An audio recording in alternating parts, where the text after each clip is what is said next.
Hi Earth signs, Taurus, Virgo, Capricorn, Ascendant, Sun, Moon, Venus, Rising, and those cross-watching, welcome to your Tarot Love Messages. Today we're going to take a look and see whether or not you'll be seeing or hearing from your person again. So for those of you that are going through a no contact, no communication type of situation, I guess this reading is more specifically tailored to you.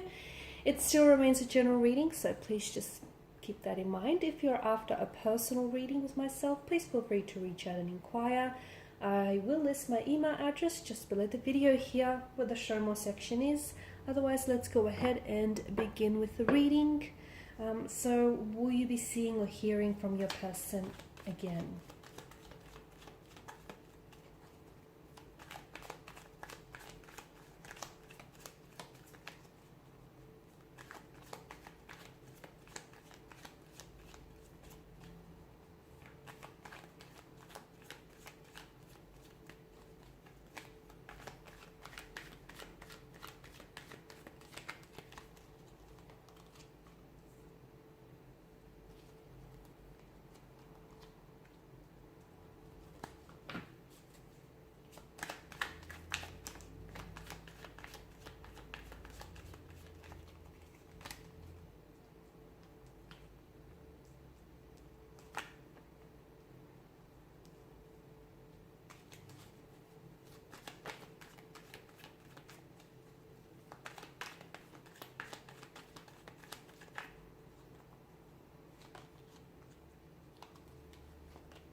Okay, so there's definitely a period of disconnection and stagnation in your energies here, okay? I feel like there is someone who's very guarded, who has their walls up, who's got their guard up, and look, maybe this is someone who has been hurt before, and as a result, this person is really scared to open up, and someone who's scared to be vulnerable. They may also have insecurity issues, so whether it's your person that you're dealing with or whether it's yourself here, there is someone who I feel like is kind of sabotaging the connection in a way, and they may not realize it, but sometimes when they tend to shut down, they withdraw, and that pushes you away. Okay, that pushes the other person away, but they're not entirely aware of this. The Four of Pentacles does tell me that this is someone who I do feel like has either there's a bit of anxious or nervous energy in them. This is someone who may have a bit of an anxious attachment style as well. So if they have disconnected with you, then it makes sense that they're still thinking about you and that they're quite unsettled about how things have unfolded between the two of you. So just because they're not communicating, it doesn't mean that out of sight, out of mind. They are thinking about you. It feels like their energy is still very much attached to you and what it is that you have. Is it entirely healthy? I'm not sure, because I am seeing that there may be some self-defeating negative behavioral, emotional patterns in the connection that may be hindering this connection here. I do feel like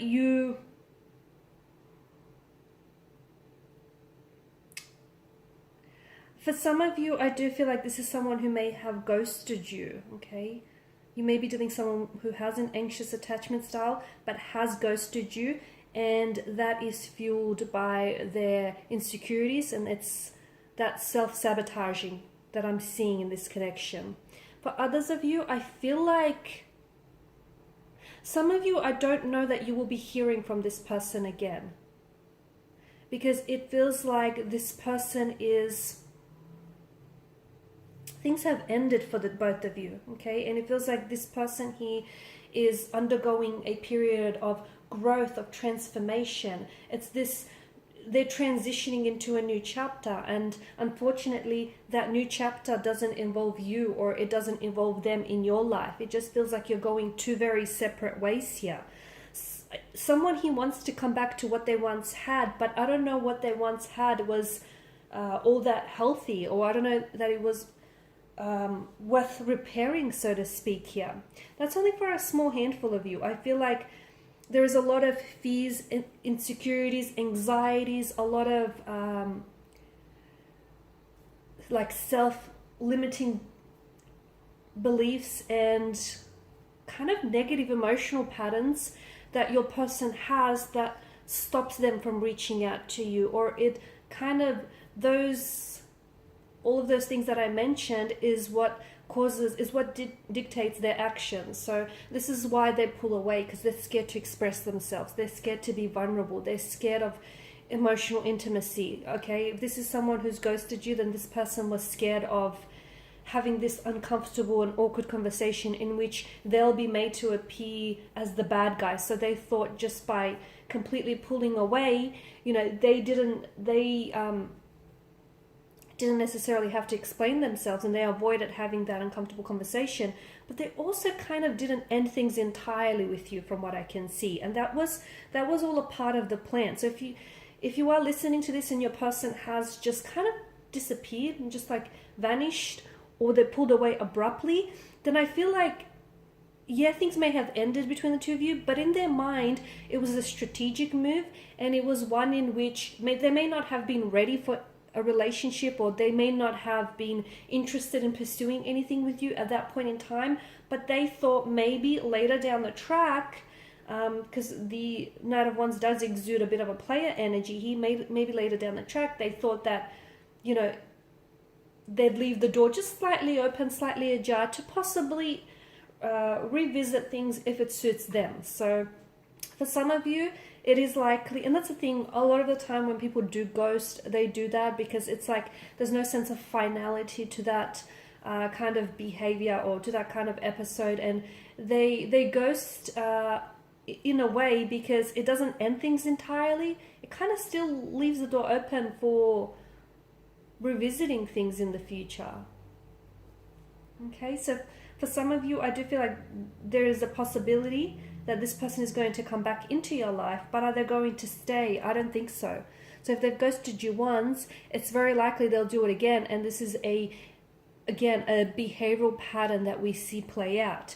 Now, for others of you watching, I don't think that you're going to be hearing or you're going to be seeing this person, purely because to me it feels like things have ended, okay, especially with the presence of the Death card, and I feel like the two of you have just outgrown each other. That's just what it feels like, and I don't see a reason why you should shrink yourself in order to try and fit into a relationship or a situation in which you're too big for it. You've clearly outgrown it. So that's what I see for some of you. So it's all about, and it's all about being patient with where you're at. Okay, being just patient with the whole healing process, with the whole understanding, making peace with something. Because look, you've got the sun that, it's appeared twice here. And the sun, of course, is a luminance here. So there may have been certain dark aspects or shadows about this connection which weren't entirely healthy.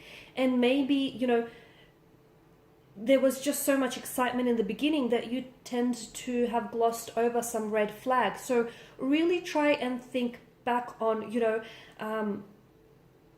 okay, why was the connection good, but also what didn't work about the connection, okay, because there's a reason why you guys stopped talking or why you guys ended things. So really try and think on and gather your thoughts and your feelings in this regard. And I feel like really try and see things from a different perspective, and not the perspective in which you want to see things, but try and understand why things have resulted the way that they have. The Nine of Wands is a very overwhelmed and a wounded type of energy here. It's a very guarded energy as well. It's suspicious. Some of you had your suspicions about this person and their behavior.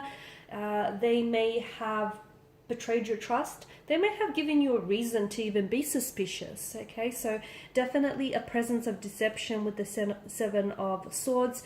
Again, I feel like for a lot of you, you are dealing with Casper the Ghosty, someone who's ghosted, and the reason why is because maybe this person wasn't entirely honest with you about their feelings in the connection.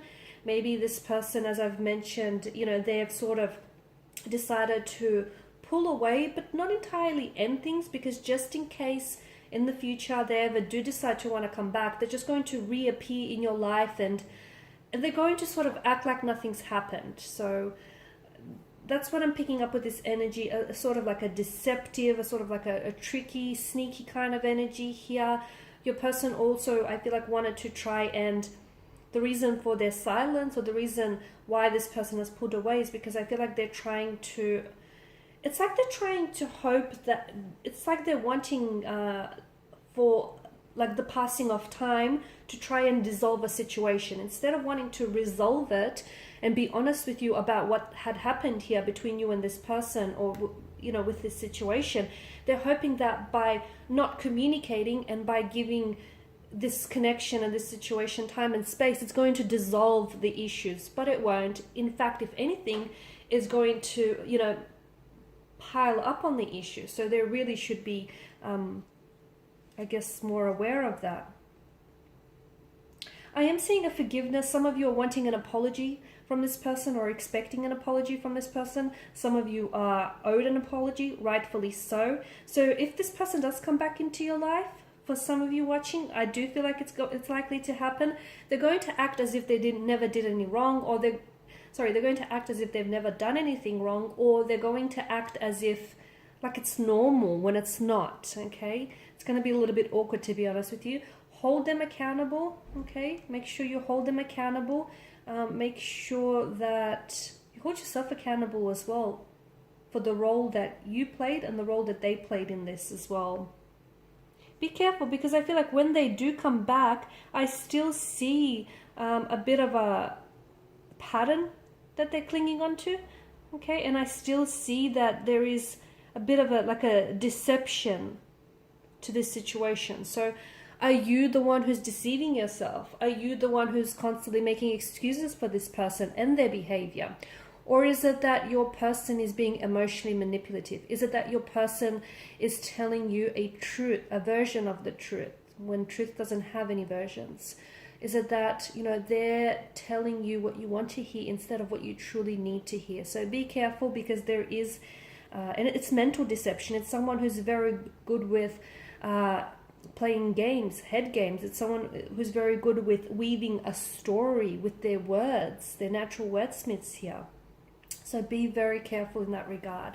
So yeah, you will hear from them, but it just may not be that fairy tale that you want. And for others of you, I do feel like this is the ending, and this period of disconnection and separation is really trying to teach you something here. Alright guys, and these are your messages. Thank you as always for watching and listening. Please show your support by liking, sharing, subscribing. For those of you interested in a personal reading, feel free to connect. Otherwise, bye for now.